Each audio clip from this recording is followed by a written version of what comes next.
بسم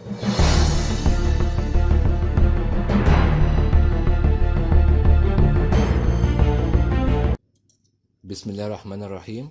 دلوقتي هنشرح ازاي نعمل ريسيت لعدة سيسكو 7970. بمنتهى البساطة هوصل العدة بتاعتي زي ما انتم شايفين كده، واضغط على علامة الشباك واستنى لغاية اللمض اللي على الشمال بتاعت اللاين، اللي على اليمين بتاعت اللاين دي تبدأ تنور. اول ما تدي احمر هنبدأ نكمل الخطوات بتاعتنا. ان انا هبدأ ادخل الارقام كل بالكامل: 1 2 3 4 5 6 7 8 9 نجمة شباك. بنحتاجها لما العده يبقى فيها مشكله او حاجه، ساعات ياما بنحتاج نعمل لها ريست، او انها تبدا تنور وما تبقاش ما تبداش تشتغل. بصوا ادي الاحمر اهو، هبدا اكتب بسرعه الارقام بتاعتي السيريال بالكامل. ادي الاحمر وقف اهو، هيبدا يقوم العده بتاعتي، بيبدا يعمل لها لوحده اوتوماتيك من اول وجديد، بيبدا يعمل ابجريدنج للسوفت وير بتاعه. تمام زي ما انتم شايفين كده. ده اللي انا بعمله ده دلوقتي كانه هارد ريست. هتلاحظوا يا جماعه ان هو بعد ما هيخلص هتلاقوا ان الكونفيجريشن بتاعته جابها وبدا يشتغل تاني عادي. هنستناه كده لغايه لما يخلص. مش هنعمل حاجه تانية خالص، انا هفضل كده لغايه لما هو يخلص.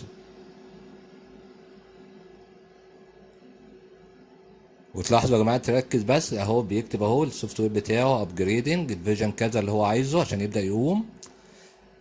هيبدا بعدها اهو بيعمل داونلود، طلع لي المربعات الحاجه اللي هيعملها داونلود. طبعا السهم تحت يعني بيعمل داونلود للسوفت وير، والسهم وعلامة الصح يعني هو خلص الانستليشن بتاعها.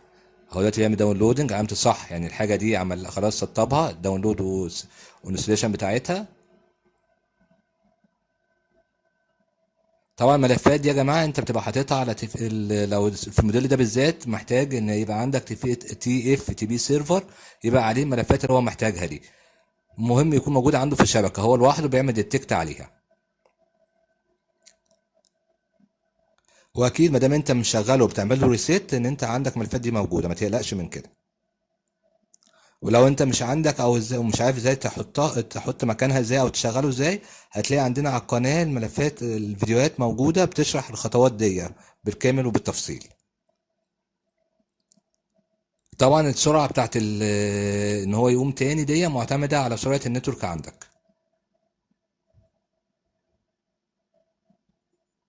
اهو بدأ يعمل ستارت تاني اهو بعد ما خلص.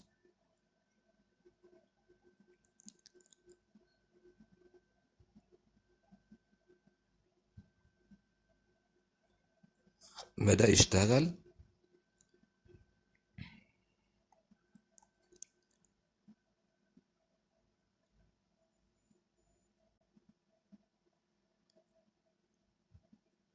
بيشيك هو على الكونفيجريشن بتاعته والحاجة بتاعته.